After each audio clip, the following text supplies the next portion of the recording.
Medium vacuum है तो vacuum की दोनों के दोनों मटेरियल का जो डाइलेक्ट्रिक कांस्टेंट है वो 1 होगा।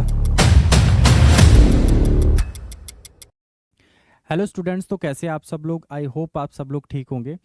आज की क्लास में हम लोग इलेक्ट्रोस्टैटिक का एक इम्पॉर्टेंट टॉपिक डिस्कस करने वाले हैं। जैसे क्लास 11th में जब हम ग्रेविटेशन पढ़ते हैं तो वहाँ पे एक लॉ पढ़ते हैं, that is Newton's law of gravitation. वो लॉ हमें ये बताता है कि यूनिवर्स के अंदर कहीं पे भी दो point masses let's say m1 और m2 हैं तो दोनों के बीच में एक फोर्स ऑफ अट्रैक्शन लगती है और न्यूटन्स लॉ उनके बारे में बताता है। जब हम इलेक्ट्रोस्टैटिक में आते हैं, इलेक्ट्रोस्टैटिक पढ़ना शुरू करते हैं तो सबसे बेसिक फिजिकल क्वांटिटी जो हम डिस्कस करते हैं दैट इज़ चार्ज। तो दो पॉइंट चार्जेस एक दूसरे के ऊपर अट्रैक्टिव फोर्स भी लगा सकते हैं, रिपल्सिव फोर्स भी लगा सकते हैं। इस फोर्स ऑफ रिपल्शन या फोर्स ऑफ अट्रैक्शन के बारे में भी इलेक्ट्रोस्टैटिक में एक लॉ है दैट इज कूलम लॉ।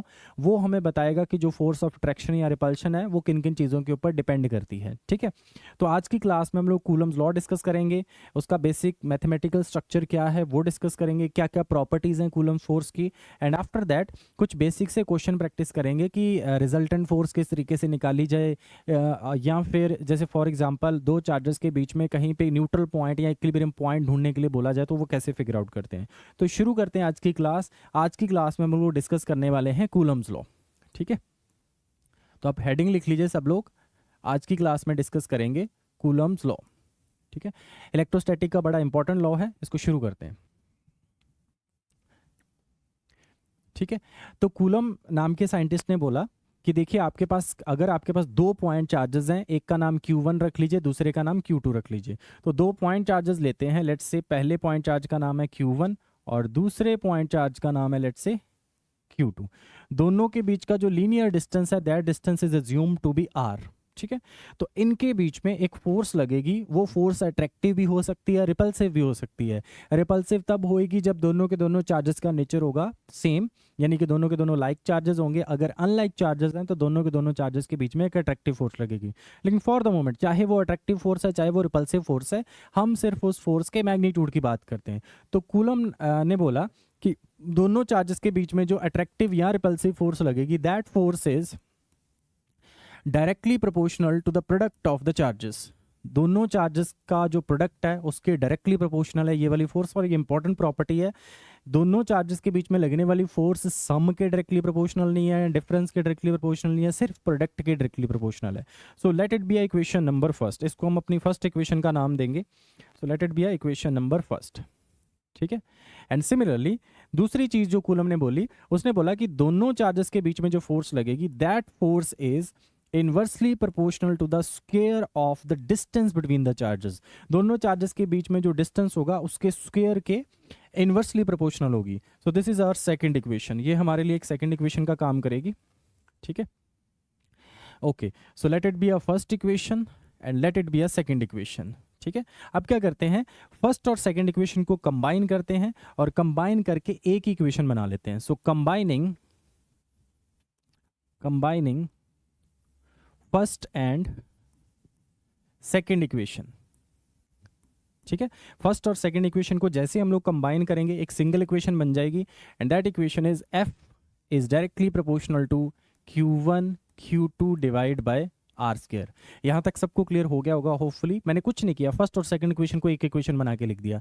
अगला काम जैसा कि फिजिक्स की ट्रेडिशनल मेथड्स में हम लोग करते हैं, क्या करते हैं, प्रोपोर्शनलिटी के साइन को रिमूव करते हैं, एक कांस्टेंट ऑफ प्रोपोर्शनलिटी इंट्रोड्यूस करते हैं। तो यहाँ पे भी एक कांस्टेंट ऑफ प्रोपोर्शनलिटी इंट्रोड्यूस कर रहा हूँ, that constant of proportionality is simply known as K Q1 Q2 divide by R square. ठीक है, so this is our final formula. ये बताएगा दो चार्जेस के बीच में जो फोर्स लगती है उसका मैग्नीट्यूड क्या है। अच्छा, यहाँ पे जो K है एक्चुअली इस K का एग्जैक्ट फॉर्म ये है, F is equal to 1/4πε0 Q1 Q2 divide by R square.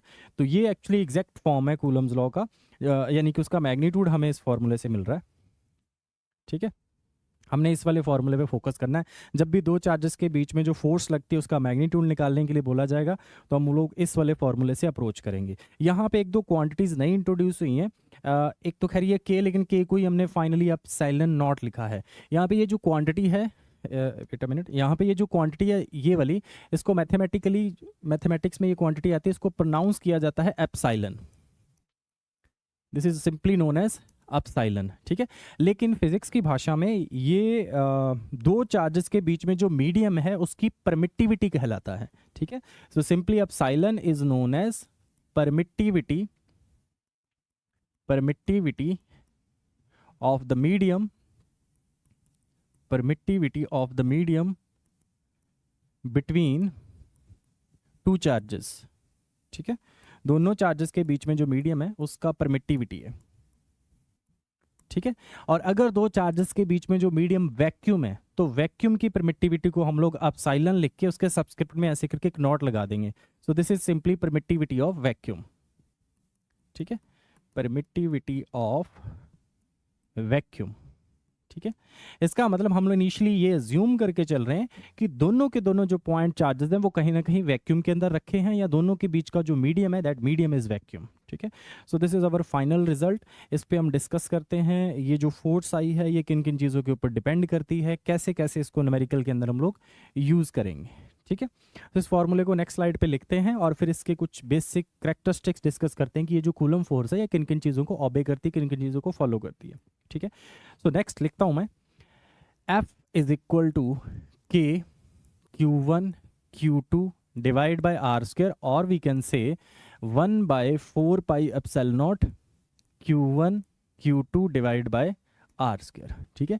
ये बेसिक सा इसका मैथमेटिकल स्ट्रक्चर है। अच्छा, इस फोर्स की कुछ इंपॉर्टेंट बातें डिस्कस कर लेते हैं। पहली चीज़, आपने देखा कि दोनों के दोनों चार्जेस अगर वैक्यूम में रखे हैं तो वैक्यूम के लिए वैक्यूम का परमिटिविटी आ रहा है। नाउ इमेजिन कि मैं दोनों के दोनों चार्जेस को वैक्यूम से उठा के किसी मीडियम के अंदर ले आऊं, जैसे फॉर एग्जांपल मान लो किसी डाइलेक्ट्रिक के अंदर ले आऊं, या फिर मान लीजिए मैंने उनको उठा के वाटर के अंदर ले आया या किसी और मटेरियल मीडियम के अंदर ले आया, दोनों को ग्लास के अंदर रख दिया, ठीक है, कांच का बना हुआ कंटेनर था उसके अंदर रख दिया।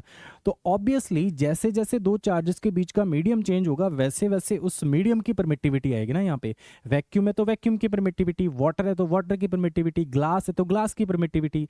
मतलब ये कि यहाँ से मुझे एक चीज़ समझ आई कि दो चार्जेस के बीच में जो लगने वाली फोर्स है वो कहीं ना कहीं दोनों चार्जेस के बीच में मीडियम क्या है उसके नेचर पर डिपेंड करती है। एग्री? इस बात से सब लोग एग्री कर रहे होंगे, क्योंकि भाई मीडियम चेंज होएगा तो अब साइलेंट चेंज होएगा, ठीक है। अच्छा, ये वाली जो प्रॉपर्टी है ना कहीं ग्रेविटेशनल फोर्स से बड़ी अलग है। दो मटेरियल मासेस के बीच में जो ग्रेविटेशनल फोर्स लगती है वो इस बात पे डिपेंड नहीं करती कि दोनों के दोनों चार्जेस के बीच में मटेरियल मीडियम क्या है। दोनों के दोनों मासेस अगर वैक्यूम में रखे हैं तो भी उतनी फोर्स लगेगी, दोनों के दोनों मासेस को एज इट इज उठा के किसी मटेरियल मीडियम में रख दीजिए तब भी उनके बीच में उतनी फोर्स लगेगी। लेकिन coulomb force between the two point charges इस बात पे डिपेंड करती है कि चार्जेस के बीच का मीडियम क्या है। अंडरस्टैंड? ठीक है, तो ये किसकी इंपॉर्टेंट कैरेक्टरिस्टिक्स है, इसको आगे लिखेंगे हम लोग, सारी की सारी कैरेक्टरिस्टिक्स मैं आपको लिखवाऊंगा। और ग्रेविटेशनल फोर्स हमेशा अट्रैक्टिव होती है। जो कूलम फोर्स की हम लोग बात कर रहे हैं ये अट्रैक्टिव भी हो सकती है और रिपल्सिव भी हो सकती है। तो अब शुरू करते हैं, लिखते हैं प्रॉपर्टीज ऑफ कूलम फोर्स या फिर कैरेक्टरिस्टिक्स ऑफ कूलम फोर्स, ठीक है। तो शुरू करते हैं, प्रॉपर्टीज ऑफ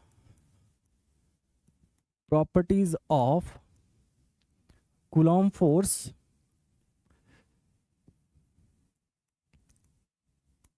ठीक है, so property number 1, first property, coulomb force may be attractive may be repulsive, है ना, या can be attractive can be repulsive. So it this force can be attractive और कैन बी रिपल्सिव, ठीक है, can be attractive और can be repulsive, unlike gravitational force, क्योंकि gravitational force हमेशा ही attractive होती है, ठीक है। दूसरा एक इंपॉर्टेंट कैरेक्टरिस्टिक जो अभी हमने डिस्कस किया, दो चार्जेस के बीच में लगने वाली फोर्स को इस बात से फर्क पड़ता है कि दोनों चार्जेस के बीच में मटेरियल मीडियम क्या है।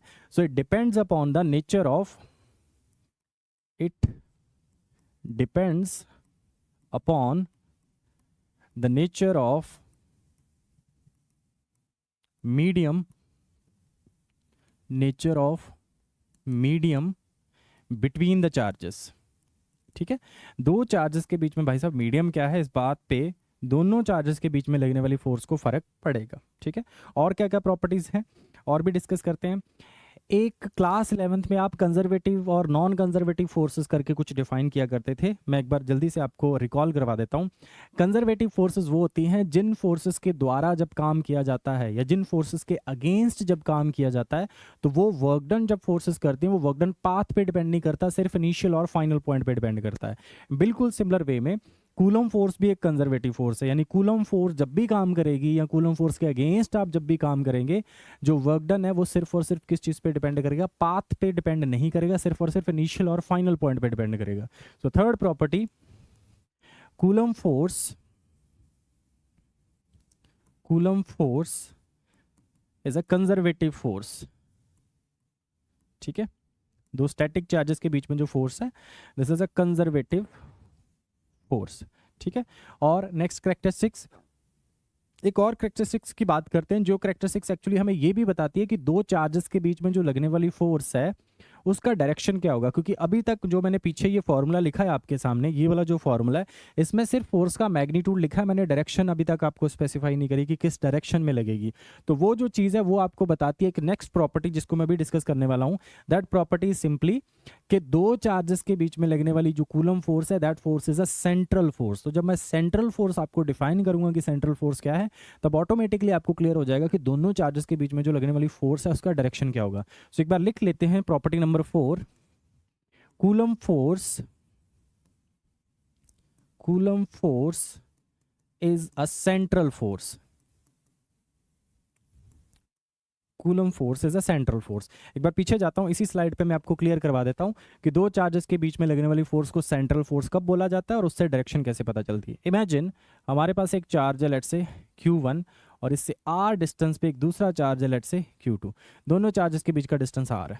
ठीक है, अच्छा, सेंट्रल फोर्स क्या होती है? ऐसी फोर्सेस जो दोनों के दोनों मटेरियल पार्टिकल या दोनों के दोनों जो इंटरेक्टिंग पार्टिकल्स हैं उनके बीच में जो लाइन ज्वाइन कर रही होती है उसी के अलोंग लगती है, और सिर्फ दोनों चार्जेस के बीच का जो डिस्टेंस है उसी पे डिपेंड करती है, यानी कि सिर्फ और सिर्फ आर का फंक्शन होती है, थीटा पे डिपेंड नहीं करती। ऐसी फोर्स को सेंट्रल फोर्स बोला जाता है।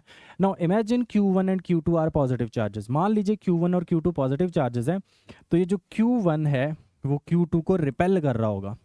कितनी फोर्स के साथ? ये फोर्स का मैग्नीट्यूड तो ऊपर लिख दिया, लेकिन डायरेक्शन किस तरफ होगी? डायरेक्शन बताएगा सेंट्रल फोर्स वाला जो अभी कॉन्सेप्ट हमने डिस्कस किया, कि हम बोलेंगे दोनों के दोनों चार्जेस के बीच में जो भी फोर्स लगेगी, चाहे वो अट्रैक्टिव है चाहे वो रिपल्सिव है, वो अलोंग द लाइन ज्वाइनिंग के ऊपर ही लगेगी। इसका मतलब Q1 Q2 को अगर रिपेल करेगा तो जो फोर्स का डायरेक्शन होगा वो कुछ इस तरफ हम लोग ड्रॉ करेंगे, कुछ इस तरफ, like this. So this force is, let's say F21 नाम रख देते हैं इसका। ठीक है, F21 इसलिए रखा क्योंकि force on the second charge due to a first charge, and similarly दूसरा चार्ज भी पहले चार्ज पे फोर्स लगाएगा।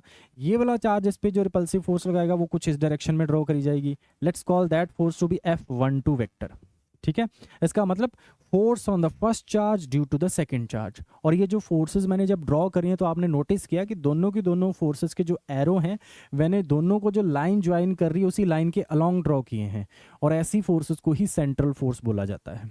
अंडरस्टैंड, ये ध्यान रखेंगे, दोनों के दोनों चार्जेस को जो भी लाइन ज्वाइन कर रही होगी उसी लाइन के अलोंग फोर्सेस को ड्रॉ करना है। ठीक है, अगर अट्रैक्टिव है तो टुवर्ड्स द चार्ज आ जाएगी, रिपल्सिव है तो अवे फ्रॉम द चार्ज आ जाएगी। ठीक है, एक एग्जांपल इसका और कर लेते हैं। जैसे फॉर एग्जांपल मान लीजिए मेरे पास ये एक चार्ज है Q, मेरे पास ये एक चार्ज है लेट्स से Q, और ये एक चार्ज है यहाँ पे इससे R डिस्टेंस पे रखा हुआ -Q। तो इन दोनों चार्जेस के बीच में जो फोर्स लगेगी वो अट्रैक्टिव लगेगी। अगर अट्रैक्टिव लगेगी तो इसकी वजह से, यानी कि ये वाला जो चार्ज नेगेटिव चार्ज है वो प्लस Q वाले चार्ज को अट्रैक्ट कर रहा होगा इस डायरेक्शन में, उसका एरो ये हो गया। Let's call that force to be F1 vector. And similarly ये वाला जो पॉजिटिव चार्ज है वो इस नेगेटिव चार्ज को अपनी तरफ अट्रैक्ट कर रहा होगा। Let's call that force to be F2। ठीक है, दोनों की दोनों फोर्सेस इक्वल इन मैग्नीट्यूड होंगी, अपोजिट इन डायरेक्शन होंगी। ठीक है, वो साफ साफ यहाँ पे भी दिख रहा है आपको कि F21 का डायरेक्शन F12 डायरेक्शन के अपोजिट है। लेकिन अगर मैं F12 का मैग्नीट्यूड लिखूं तो मैं ऐसे लिखूंगा, अगर सिर्फ मैग्नीट्यूड लिखूं तो मैग्नीट्यूड लिखूंगा K Q1 Q2 divide by दोनों के बीच का डिस्टेंस का R²। एंड सिमिलरली इसका भी अगर सिर्फ मैग्नीट्यूड लिखूं तो लिखूंगा K Q1 Q2 divide by R²। इसका मतलब दो चार्जेस के, दो स्टैटिक, दो पॉइंट चार्जेस के बीच में लगने वाली force equal in magnitude, opposite in direction. और यहाँ से एक नया स्टेटमेंट बनाएंगे कि Coulomb's law Newton's third law of action and reaction pair को भी ओबे करती है। ठीक है, तो हम बोलेंगे coulomb force between two charges forms an action and reaction pair. वो हमारी प्रॉपर्टी नंबर 5 हो जाएगी। आगे बढ़ते हैं, ये चारों प्रॉपर्टीज एक बार देख लीजिए जो अभी हमने डिस्कस करी है। नेक्स्ट प्रॉपर्टी, प्रॉपर्टी नंबर 5 हमारे पास हो जाएगी,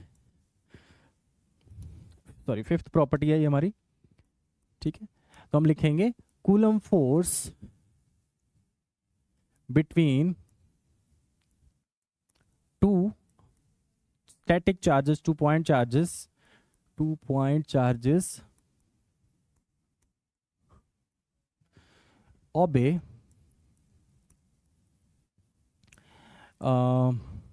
या फॉर्म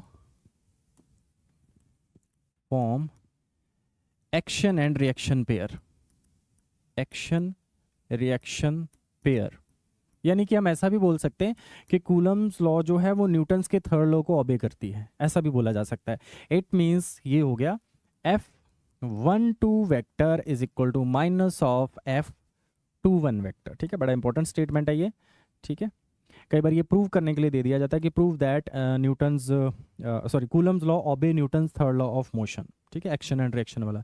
अच्छा, जो भी दो चार्जेस के बीच में यहाँ पे मैंने जो फोर्सेस ड्रॉ कर रखी है, इनमें से किसी एक को भी आप एक्शन बोल सकते हैं और किसी एक को भी आप रिएक्शन बोल सकते हैं। ठीक है, जैसे फॉर एग्जांपल मान लो इनमें से मैंने इस वाली फोर्स को बोल दिया एक्शन, ठीक है, और इस वाली फोर्स का नाम रख दूंगा रिएक्शन। ठीक है, so this force is known as reaction. ठीक है, ओके, चलिए नेक्स्ट बढ़ते हैं। जो भी प्रॉपर्टी अभी तक डिस्कस करी एक बार जल्दी से दोबारा देख लेंगे।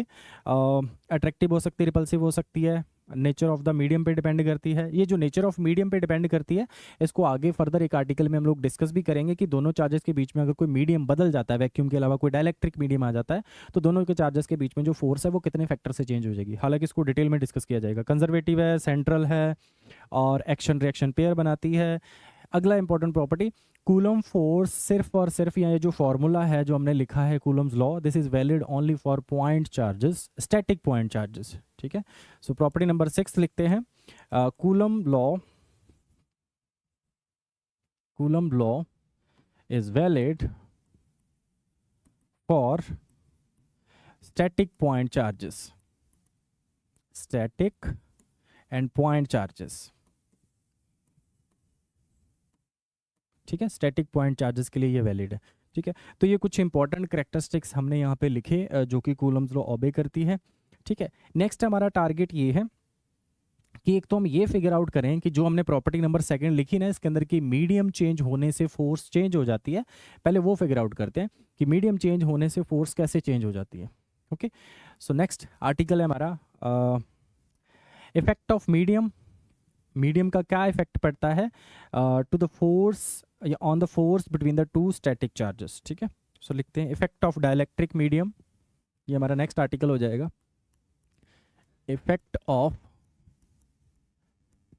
Dielectric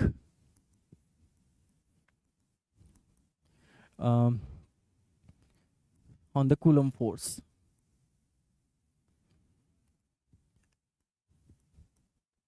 on the coulomb force. ठीक है, ये हमारा नेक्स्ट आर्टिकल है। तो ऐसा करते हैं, दो सिचुएशन लेते हैं। पहले उन्हीं दो पॉइंट चार्जेस को यानी Q1 और Q2 को रख लेते हैं वैक्यूम में, फिर उन्हीं को उठा के ले आते हैं किसी मीडियम में। तब दोनों केसेस में फोर्स लिखते हैं और फिर फोर्सेस के रेशियो से हमें पता चल जाएगा कि फोर्स इंक्रीज होएगी या फिर डिक्रीज होएगी। ठीक है, तो शुरू करते हैं। क्या करते हैं, एक मीडियम बनाते हैं। मान लीजिए ये मेरे पास एक स्पेस है। इस स्पेस का जो ऊपरी हिस्सा है, यहां से लेके ऊपर वाला पार्ट, वो है मेरे लिए वैक्यूम। ठीक है, इससे ऊपर ऊपर तो मैंने ये जो पूरा का पूरा बॉक्स है, ये लेट्स इमेजिन कि ये वैक्यूम है और इसके नीचे एक मीडियम है। ठीक है, पहले मैंने दोनों चार्जेस को रख देना है वैक्यूम में, फिर उनको एज इट इज उठा के ले आना है इस मटेरियल मीडियम में। तो मैंने दो point charges let's say Q1 और Q2 एक दूसरे से r डिस्टेंस पे वैक्यूम के अंदर रख दिए। अगर वैक्यूम के अंदर रखे हैं तो चार्जेस के बीच में जब भी फोर्स लिखी जाएगी तो फोर्स के फॉर्मूले में वैक्यूम की परमिटिविटी आएगी। फिर इन्हीं चार्जेस को एज इट इज उठा के मैं नीचे एक मीडियम में ले आया Q1 Q2, दोनों के बीच का डिस्टेंस R, ठीक है। तो पहले लिखता हूँ वैक्यूम वाले केस के लिए फोर्स। वैक्यूम वाले केस के लिए फोर्स लिखूंगा तो फोर्स लिखूंगा let's say F is equal to 1/4 pi epsilon not Q1 Q2 divide बाय R स्क्वायर, ठीक है। इंपॉर्टेंट एक्सप्रेशन है ये। दोनों के बीच में जो फोर्स लग रही है वैक्यूम के लिए ये लिखी जाएगी। अच्छा, वैक्यूम के लिए जो फोर्स लगी है, क्योंकि यहाँ पे मैंने सबस्क्रिप्ट में नॉट यूज किया तो यहाँ पे भी नॉट यूज कर लेता हूँ, ठीक है। क्लियर है? दो चार्जेस वैक्यूम में है, फोर्स कुछ इस तरीके से लिखी जाएगी। अब दोनों के दोनों चार्जेस आ गए किसी मीडियम में, अगर मीडियम में आ जाएंगे तो मीडियम की परमिटिविटी लिखी जाएगी। तो लिखते हैं फिर से दोनों के बीच में फोर्स। अब मीडियम के लिए लिखेंगे F is equal to 1/4 pi, अब यहाँ आ जाएगा upsilon, where upsilon is the permittivity of the given medium. ये जो मीडियम हमें दे रखा है, यहाँ आ जाएगा Q1 Q2 डिवाइड बाय R स्क्वायर, ठीक है। अच्छा, क्योंकि ये फोर्स मीडियम के लिए है तो इसके सबस्क्रिप्ट में M लिख देते हैं, ठीक है। और ये आ जाएगी मीडियम के लिए फोर्स। अब हमारे पास दो इक्वेशन है, एक वो फोर्स है जो वैक्यूम के लिए, एक वो फोर्स है जो मीडियम के लिए। हम इक्वेशन नंबर 1 और इक्वेशन नंबर 2 को डिवाइड कर देते हैं, यानी F नॉट बाय F कर रहे हैं। तो जो कॉमन फैक्टर है वो कैंसिल आउट हो जाएंगे, 1/4 पाई से 1/4 pi cancel out, Q1 Q2 divide बाय R स्क्वायर सब कैंसिल आउट हो जाएगा। सो हमारे पास जो बचेगा, नेक्स्ट स्लाइड पे लिख रहा हूँ, आप अपनी नोटबुक पे करेंगे, हमारे पास बचेगा F not divide by FM is equal to, यहाँ बचेगा हमारे पास, ऊपर आ जाएगा अपसाइलन और नीचे आ जाएगा अपसाइल नॉट, ठीक है। नीचे आ जाएगा एप्सिलॉन नॉट, ठीक है। अब ये जो इक्वेशन है, यहाँ पर राइट हैंड साइड में एक रेशियो दिख रहा है हमें। रेशियो किस किस चीज का है? मीडियम की परमिटिविटी अपॉन वैक्यूम की परमिटिविटी, ठीक है। इस रेशियो को एक नया नाम दे रहे हैं, मीडियम की परमिटिविटी डिवाइड बाय वैक्यूम की परमिटिविटी। इसको नाम दे रहा हूं मैं upsilon R, where upsilon R is known as relative permittivity of the medium, ठीक है। So this is simply known as relative permittivity of the medium, ठीक है। कैसे आएगी? उस मीडियम की परमिटिविटी को वैक्यूम के रिलेटिव जब देखना शुरू कर दोगे तो उसका नाम रख दोगे एप्सिलॉन आर। इस एप्सिलॉन आर का एक और नाम है, इसको डाइलेक्ट्रिक कांस्टेंट के भी लिख दिया जाता है। अच्छा, ये वाला के और फोर्स के फॉर्मूले में आने वाला के दोनों अलग अलग के हैं, कंफ्यूज मत कर देना, ठीक है। तो ये जो के है, दिस के इज डाइलेक्ट्रिक कांस्टेंट। जैसे जैसे मीडियम चेंज होगा उसका डाइलेक्ट्रिक कांस्टेंट चेंज होता जाएगा। जैसे फॉर एग्जांपल प्योर वाटर का जो डाइलेक्ट्रिक कांस्टेंट है वो आप बुक्स में देखेंगे, उसका वैल्यू आपको 80 दिखेगा, ठीक है, 80। इसी तरीके से वैक्यूम का जो डाइलेक्ट्रिक कांस्टेंट है वो 1 होगा, ठीक है। और कंडक्टर्स यानी प्योर मेटल्स का जो डाइलेक्ट्रिक कांस्टेंट लिया जाता है that is taken to be infinite, ठीक है। तो इसको बोला जाता है डाइलेक्ट्रिक कांस्टेंट, अंडरस्टैंड, ठीक है। अच्छा, ये वाली जो रेशियो है, अगर इसका ये नाम यहाँ पे पुट कर दिया जाए तो आपके पास आ जाएगा F not divide by FM is equal to epsilon upon epsilon nought की जगह पे आ जाएगा अपसाइलन R या फिर K। अच्छा, यहाँ से FM निकालेंगे तो आपके पास आ जाएगा F not divide bye K, ठीक है। ये जो फाइनल रिजल्ट आया है, इस रिजल्ट ने हमें ये क्लियर कर दिया कि भाई दो चार्जेस अगर वैक्यूम में है तो उनके बीच में अगर फोर्स 10 न्यूटन लग रही है, उन्हीं चार्जेस को उतने ही डिस्टेंस पे उठा के किसी मीडियम में ले आएंगे and that medium is a dielectric medium. उस सिचुएशन में जो फोर्स लगेगी वो 10 न्यूटन से कम लगेगी, यानी कि के फैक्टर से रिड्यूस हो जाएगी। तो जैसे ही दो चार्जेस को वैक्यूम से उठा के डाइलेक्ट्रिक के अंदर लेके आते हैं, फोर्स घट जाती है, कितने फैक्टर से? के फैक्टर से रिड्यूस हो जाती है। जैसा मैंने बोला कि वाटर के लिए जो के का वैल्यू 80 होता है, तो ये जो के का वैल्यू वैक्यूम के लिए 1 होता है, बाकी जितने भी डाइलेक्ट्रिक मीडियम आप देखेंगे उनके लिए के का वैल्यू 1 से बड़ा होगा, मेटल्स के लिए इनफाइनाइट होता है, ठीक है, ओके। ठीक है, तो ये इफेक्ट ऑफ मीडियम का ये फाइनल रिजल्ट है, हमारा इंपॉर्टेंट रिजल्ट है, ठीक है। नेक्स्ट आगे बढ़ते हैं। अब ऐसा करते हैं, कूलम्स लॉ पे कुछ बेसिक से क्वेश्चन करते हैं, जो कि सीबीएसई बोर्ड में या फिर जब सीबीएसई बोर्ड के क्वेश्चंस को आप अप्रोच करेंगे तो आपको एटलीस्ट आइडिया होना चाहिए कि उन क्वेश्चंस को अप्रोच कैसे करना है, कैसे वेक्टर की डायरेक्शन देखनी, कैसे उनका रिजल्टेंट निकालना है, ठीक है। नेक्स्ट डिस्कस करते हैं कुछ बेसिक से क्वेश्चन। अच्छा, फर्स्ट क्वेश्चन, हमने इसके अंदर एक नई क्वांटिटी इंट्रोड्यूस करी जब मैंने कूलम्स लॉ लिखा। सो फर्स्ट क्वेश्चन इसी से स्टार्ट कर लेते हैं। Find the SI unit and dimensional formula of epsilon. Epsilon माने परमिटिविटी, ठीक है। सो पहला ही क्वेश्चन लिखते हैं, find the SI unit and dimensional formula dimensional formula for epsilon, epsilon माने परमिटिविटी, ठीक है। परमिटिविटी का एसआई यूनिट भी लिखना है और उसका डायमेंशनल फार्मूला भी लिखना है, ठीक है। शुरू करते हैं इस क्वेश्चन को शुरू करने के लिए कूलम्स लॉ वाला फार्मूला ही यूज करेंगे। कूलम्स लॉ का जो अभी हमने फार्मूला लिखा फोर्सेस के लिए, F is equal to k Q1 Q2 divide by R square. तो हमारे पास फार्मूला है F is equal to 1/4 pi upsilon. अगर मान लो दो चार्जेस किसी मीडियम के अंदर रखे हैं तो अपसाइलन आ जाएगा is equal to Q1 Q2 divide by R square. आप यहाँ से अपसाइलन को एक साइड कर लीजिए और 4 पाई क्योंकि एक डायमेंशनलेस कांस्टेंट है तो इसके ना कोई ऐसा यूनिट है ना ही इसका कोई डायमेंशनल फार्मूला है, तो इसको तो इग्नोर किया जा सकता है। अपसाइलन को इधर ले जाइए, एफ को उधर ले जाइए, तो आपके पास आ जाएगा Q1 Q2 divide by F into R square. यहाँ से Q1 के ऐसा यूनिट पुट कर दीजिए, Q2 के, F के और R के। Q1 Q2 यानी चार्ज को हमेशा कूलम्स में मेजर किया जाता है, तो आपके पास हो जाएगा ऊपर कूलम स्क्वायर, नीचे हो जाएगा न्यूटन मीटर स्क्वायर। इसको सिंप्लीफाइड करके लिखेंगे तो coulomb square newton inverse metre -2, ठीक है। तो ये खैर इसके ऐसा यूनिट आ गए अपसाइलन के, ठीक है। सिमिलरली इसका डायमेंशनल फार्मूला भी आप यहीं से निकाल सकते हैं। उसके लिए ऊपर चार्जेस के डायमेंशनल फार्मूले पुट कर दीजिए, नीचे फोर्स का और डिस्टेंस के स्क्वायर का, ठीक है। तो आपके पास आ जाएगा अपसाइलन का जो डायमेंशनल फार्मूला आएगा दैट इज ए टी पहले वाले चार्ज का, ए टी दूसरे वाले चार्ज का, डिवाइड बाय यहाँ पे फोर्स का पुट करोगे तो M1 L1 T-2, डिस्टेंस के लिए L की पावर हो जाएगी 2, ठीक है। तो यहाँ से आप इसको सॉल्व करोगे तो आपके पास आ जाएगा M-1, L की पावर हो जाएगी 3 विच इज़ -3, ठीक है। और T की पावर 2 ऊपर है तो T की पावर हो जाएगी 4, A की पावर हो जाएगी 2। सो this is the final dimensional formula for epsilon यानी कि परमिटिविटी। ये दोनों चीज़ें आपको पता होना चाहिए, ठीक है, ओके। अच्छा, ये तो खैर मीडियम की परमिटिविटी, तो मीडियम की परमिटिविटी का वैल्यू मीडियम टू मीडियम बदलता रहेगा, लेकिन वैक्यूम की परमिटिविटी आप याद रखेंगे, कई बार क्वेश्चंस के अंदर आपको डायरेक्टली उसका वैल्यू यूज करना पड़ सकता है, ठीक है। तो मैं नेक्स्ट वाली स्लाइड पे लिख देता हूँ permittivity of the vacuum, permittivity of vacuum यानी कि एप्सिलॉन नॉट क्या होती है, epsilon naught is equal to 8.85 into 10⁻⁻12। अभी यूनिट हमने लिखे थे उसके कूलम स्क्वायर न्यूटन -1 मीटर -2, ठीक है, ये याद रखेंगे, ओके।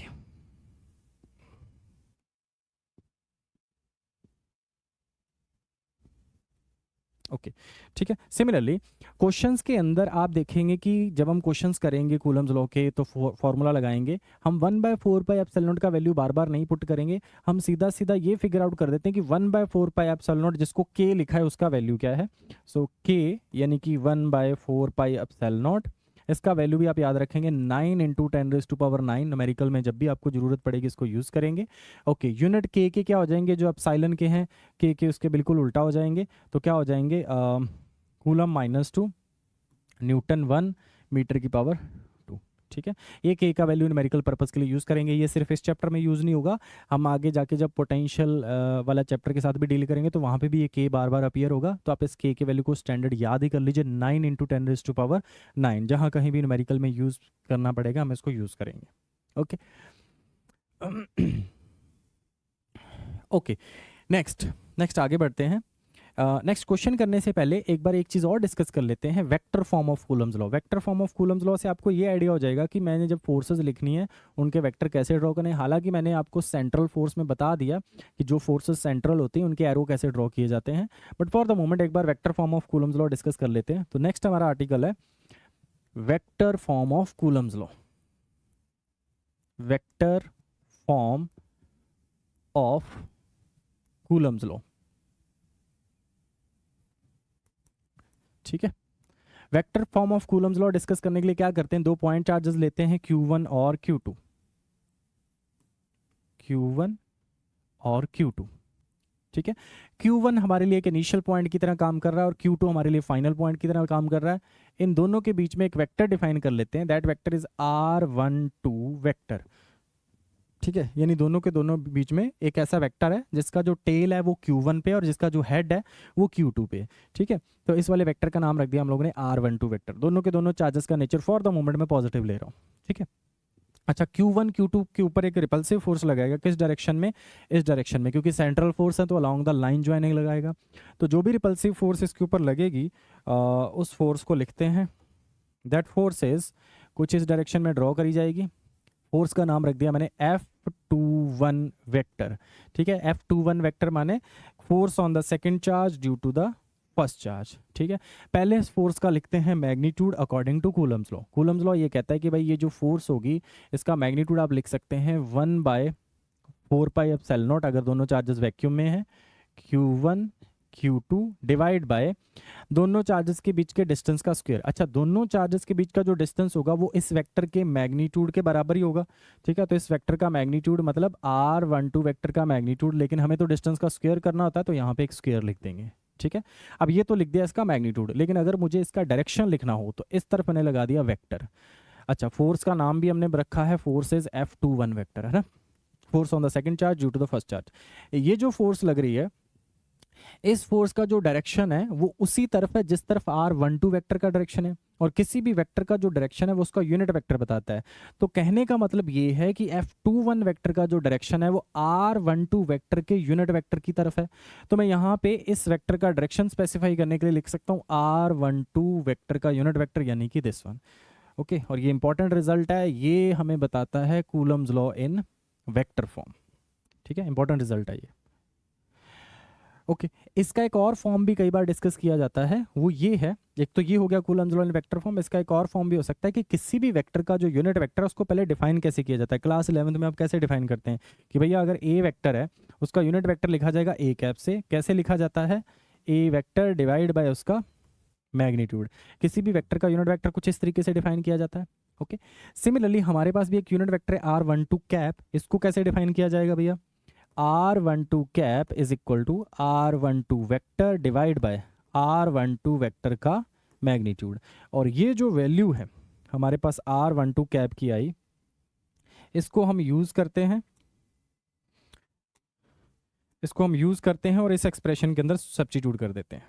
ठीक है, इस वाली वैल्यू को यूज करके हम लोग यहाँ सब्स्टिट्यूट करेंगे और आप देखेंगे हमारे पास आ जाएगा F21 vector is equal to 1/4πε0, हमारे पास आ जाएगा Q1 Q2 डिवाइड बाय, यहाँ R12 कैप का जब आप वैल्यू पुट करेंगे तो न्यूमिनेटर में तय हो जाएगा R12 वेक्टर, लेकिन डिनोमिनेटर में एक मैग्नीट्यूड है, एक मैग्नीट्यूड का स्क्वायर पहले से ही है, तो मैग्नीट्यूड की पावर हो जाएगी 3। R12 वेक्टर के मैग्नीट्यूड की पावर हो जाएगी 3, यहाँ आ जाएगा R12 कैप। ठीक है, एक कूलम्स लॉ वेक्टर फॉर्म में ये भी है, सॉरी यहाँ पे वेक्टर आएगा। ठीक है, तो कई बार कूलम्स लॉ वेक्टर फॉर्म ऐसे भी दिया हो सकता है, बस ध्यान रखेंगे कि अगर यहाँ कैप है तो यहाँ पे मॉड स्क्वायर आएगा, अगर यहाँ पे वेक्टर है तो यहाँ पे उसका क्यूब आएगा, मैं नीचे मैग्नीट्यूड का। ठीक है, ओके। वेक्टर्स के साथ डील कैसे करते हैं, कैसे दो वेक्टर का या तीन वेक्टर का रिजल्टेंट निकाला जाता है, उसके लिए आपको जो क्लास 11th में आपने वेक्टर अलजेब्रा पढ़ा है उसी का आपको यूज़ करना है। तो इस पर कुछ बेसिक से क्वेश्चन करते हैं, 2-3 बेसिक क्वेश्चन करते हैं। पहला question, first question, find the net force on a charge, find the net force on a charge placed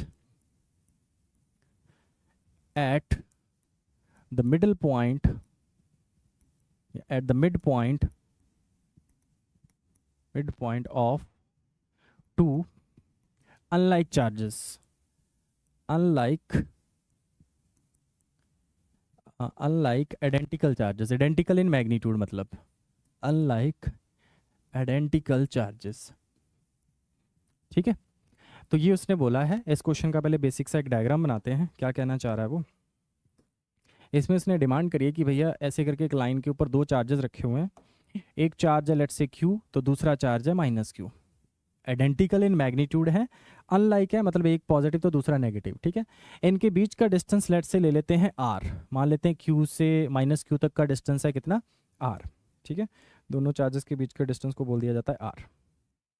यहाँ से लेके यहाँ तक का ये जो डिस्टेंस है, let's take this distance to be R।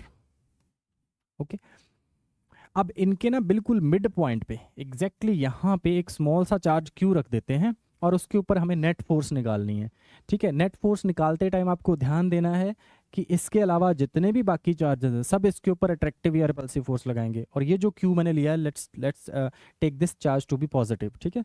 तो ये वाला पॉजिटिव इसके ऊपर रिपल्सिव फोर्स लगाएगा, ये वाला नेगेटिव इसके ऊपर एक अट्रैक्टिव फोर्स लगाएगा। अच्छा, इस वाले पॉजिटिव की वजह से इसके ऊपर जो फोर्स लगेगी उसका एरो कुछ इस तरफ ड्रॉ किया जाएगा। Let's call that force to be F1। तो पहले F1 का मैग्नीट्यूड लिखते हैं। F1 आपके पास आ जाएगी is equal to K capital Q small q divide by दोनों के बीच का डिस्टेंस है R/2, तो उसका स्क्वायर करेंगे। फोर्स की जो डायरेक्शन है वो मैंने डायग्राम के अंदर दिखा दिया कि राइट साइड लगेगी, ठीक है। इसको थोड़ा सिंप्लीफाई करेंगे तो आ जाएगा 4K capital Q small q divide by R²। ये तो F1 फोर्स आ गई। सिमिलरली ये जो नेगेटिव चार्ज है वो भी -Q के ऊपर फोर्स लगाएगा। अच्छा, वो जो फोर्स लगाएगा दैट फोर्स इज अट्रैक्टिव, है ना, वो अट्रैक्टिव लगाएगा तो उसको अपनी तरफ खींचेगा। Let's call that force to be F2। अब F2 का मैग्नीट्यूड लिखते हैं। F2 आपके पास आ जाएगी K capital Q small q divide bye, इसके केस में भी R/2 का स्क्वायर आएगा तो यहाँ पे फिर से 4 का फैक्टर आ जाएगा, ठीक है। तो दोनों की दोनों फोर्सेस का मैंने मैग्नीट्यूड लिख लिया। एक चीज़ ध्यान रखें, जब भी फोर्सेस का मैग्नीट्यूड लिखें तो चार्ज का साइन उसमें पुट ना करें, क्योंकि आप मैग्नीट्यूड लिख रहे हैं ना, ठीक है। तो चार्ज का साइन उसमें सब्स्टिट्यूट ना करें। चार्ज का जो साइन होता है जैसे नेगेटिव या पॉजिटिव, वो आपको सिर्फ इतना क्लियर करता है कि भैया फोर्स अट्रैक्टिव लगेगी या फिर रिपल्सिव लगेगी। तो इस चीज़ का बिल्कुल खास ध्यान रखें, क्योंकि आप फोर्सेस के अंदर जब नेगेटिव साइन इंट्रोड्यूस कर देंगे मैग्नीट्यूड लिखते टाइम, तो जब रिजल्टेंट फोर्स में आपको ऐड करना होगा तो वो सब्ट्रैक्ट हो जाएंगी, सब्ट्रैक्ट करना होगा तो वो ऐड हो जाएंगी, तो जिस वजह से आप अपने फाइनल रिजल्ट पे नहीं पहुंच पाएंगे। साइन का सिर्फ इतना सिग्निफिकेंस है कि वो आपको डायरेक्शन फिगर आउट करके देगा कि फोर्स अट्रैक्टिव है या फिर रिपल्सिव है, ठीक है। अब F1 और F2 दोनों की दोनों फोर्सेस इसके ऊपर लग रही हैं और दोनों की दोनों फोर्सेस सेम डायरेक्शन में है। दो फोर्सेस जब सेम ही डायरेक्शन में होती है तो उनका रिजल्टेंट तो सिंपली ऐड करके निकाला जा सकता है। तो hence net force on small q is, small q के ऊपर जो नेट फोर्स होगी वो हम लिख सकते हैं F net is equal to F1 plus F2। दोनों फोर्सेस को ऐड कर देंगे तो F नेट आपके पास आ जाएगी 8K capital Q small q divide by R²। ये दोनों चार्जेस के ऊपर लगने वाली नेट फोर्स आ गई, ठीक है। ये उसका मैग्नीट्यूड मैंने आपके सामने लिख दिया, ओके। अगर कोई पूछे कि इस फोर्स का डायरेक्शन क्या है, तो दोनों की दोनों फोर्सेस क्योंकि राइट साइड पे लग रही हैं तो दोनों की दोनों फोर्सेस राइट साइड पे उनका जो मैग्नीट्यूड होगा वो तो खैर ऐड होगा, लेकिन डायरेक्शन की अगर बात करें तो डायरेक्शन भी राइट साइड होगी। इसका मतलब अगर मैं राइट साइड को पॉजिटिव एक्स एक्सिस मान लूँ तो F नेट को वेक्टर फॉर्म में मैं लिख सकता हूँ F net vector is equal to 8K capital Q small q divide by R² into i cap लिख सकता हूँ। तो से ये फिगर आउट हो गया कि भाई डायरेक्शन भी किस तरफ होगी, ये वेक्टर फॉर्म में भी हमने उसको लिख दिया, ठीक है, ओके। नेक्स्ट क्वेश्चन पे बढ़ते हैं। एक और सिस्टम लेते हैं, उसमें ट्रायंगल यानी कि जो भी चार्जेस हैं उनको कोलिनियर ना लेके नॉन कोलिनियर लेते हैं। तो उसमें चार्जेस को रखते हैं किसी ट्रायंगल के वर्टिसेस पे। इक्विलेटर ट्रायंगल लेते हैं, इस तरीके से एक इक्विलेटर ट्रायंगल है, ठीक है। और जो चार्जेस रखे हुए हैं, लेट्स से यहाँ पे एक स्मॉल q चार्ज रखा है, यहाँ पे जो चार्ज रखा है कैपिटल Q और यहाँ वाला चार्ज भी लेट्स से कैपिटल Q। और इस ट्रायंगल की एक साइड ले लेते हैं L मीटर की एक साइड है, इक्विलेटर ट्रायंगल है। हमें इस वाले स्मॉल q के ऊपर नेट फोर्स निकालनी है, ठीक है। तो पहले क्वेश्चन भी लिख लेते हैं, find the net force on small q in the given system. जो भी हमें सिस्टम दे रखा है उसमें स्मॉल q के ऊपर नेट फोर्स निकालिए। तब बड़ा ध्यान से करते हैं इस क्वेश्चन को, क्योंकि इस केस में ना तो फोर्सेस डायरेक्टली ऐड होंगी ना डायरेक्टली सब्ट्रैक्ट होंगी, तो बहुत ध्यान से करना है इसको। देखिए स्मॉल q के ऊपर ये वाला q और ये वाला q भी फोर्स लगाएगा। अच्छा, ये तीनों के तीनों चार्जेस मैंने सेम नेचर के लिए रखे हैं, यानी पॉजिटिव नेचर के लिए रखे हैं। तो इस वाले की वजह से इस पर रिपल्सिव फोर्स लगेगी, इसकी वजह से भी इस पर रिपल्सिव फोर्स लगेगी। जो भी रिपल्सिव फोर्सेज लगेंगी एक बार उनके वेक्टर ड्रॉ कर लेते हैं, एरो ड्रॉ कर लेते हैं।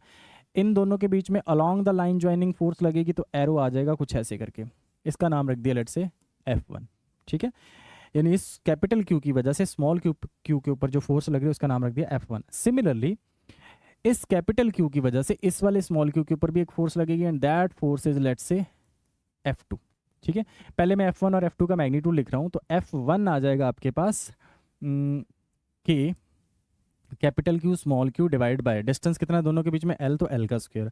सिमिलरली F2 कैसे लिखेंगे, capital K capital Q small q divide by L का स्क्वायर, ठीक है, दोनों के दोनों फोर्सेज इन मैग्नीट्यूड मैंने लिख दिए। अच्छा, दोनों की दोनों फोर्सेज इन मैग्नीट्यूड लिखी हैं, मैग्नीट्यूड दोनों का सेम है। अब रिजल्टेंट निकालना है। रिजल्टेंट निकालने के लिए क्या पता होना चाहिए? दोनों के दोनों फोर्सेस के बीच का एंगल पता होना चाहिए, है ना। तो दोनों फोर्सेस के बीच का जो एंगल है दैट एंगल इज 60 डिग्री, है ना, क्योंकि इक्विलेटर ट्रायंगल है। तो ये एंगल अगर 60 है तो दोनों के दोनों फोर्सेस के बीच का एंगल भी कितना हो गया? 60 डिग्री। ठीक है, दो vector which are of a same magnitude और 60 डिग्री के एंगल पे जब वो लगते हैं तो उनका जो रिजल्टेंट है डायरेक्टली हमने वेक्टर अलजेब्रा में याद कर रखा है कि √3 time any one of them. ठीक है, आप चाहे तो उसको निकाल सकते हैं। रिजल्टेंट निकालने वाली जो टेक्निक है आपने क्लास 11th में सीखी है कि resultant vector is equal to a² + b² + 2ab cos theta. Theta is the angle between a and b vector. ठीक है, उससे भी निकाल सकते हैं, लेकिन हम अब बार बार वो चीज़ें नहीं करेंगे। हम सीधा शॉर्टकट में जल्दी से इनको आंसर करने का ट्राई करते हैं कि भैया दो वेक्टर हैं, सेम मैग्नीट्यूड के हैं, सेम मैग्नीट्यूड है। ठीक है, और दोनों के बीच में जो थीटा है दैट थीटा इज 60 डिग्री। जब ऐसा होता है तो इनका जो रिजल्टेंट आता है that is √3 time any one of them. ठीक है, सो रिजल्टेंट फोर्स आ जाएगी F net is equal to √3 times any one of them, let's say F1, and final answer is F net is equal to √3 time F1 कितना है? K capital Q small q divide by L का square. ये final force जो है उसका मैंने magnitude आपके सामने लिख दिया। ठीक है, ये फाइनल फोर्स का हमारे पास मैग्नीट्यूड है। अगर फाइनल फोर्स का या नेट फोर्स का डायरेक्शन हमसे पूछा जाता है तो अगर दो फोर्सेस इक्वल मैग्नीट्यूड की हैं तो उनका जो रिजल्टेंट आता है वो उन्हीं के बीच के एंगल को बाइसेक्ट करता हुआ जाता है। इट मीन्स कि इन दोनों फोर्सेस का जो रिजल्टेंट आएगा वो कुछ यहाँ से इस एंगल को बाइसेक्ट करता हुआ वर्टिकली अपवर्ड डायरेक्शन में जाएगा। ये नेट फोर्स का डायरेक्शन होगा। ठीक है, ओके। ठीक है, तो ये रिजल्टेंट फोर्स का मैग्नीट्यूड हो गया। डायरेक्शन मैंने आपको बता दिया, directed vertically upward, directed vertically upward, अगर डायग्राम के हिसाब से देखें तो। ठीक है, अंडरस्टैंड।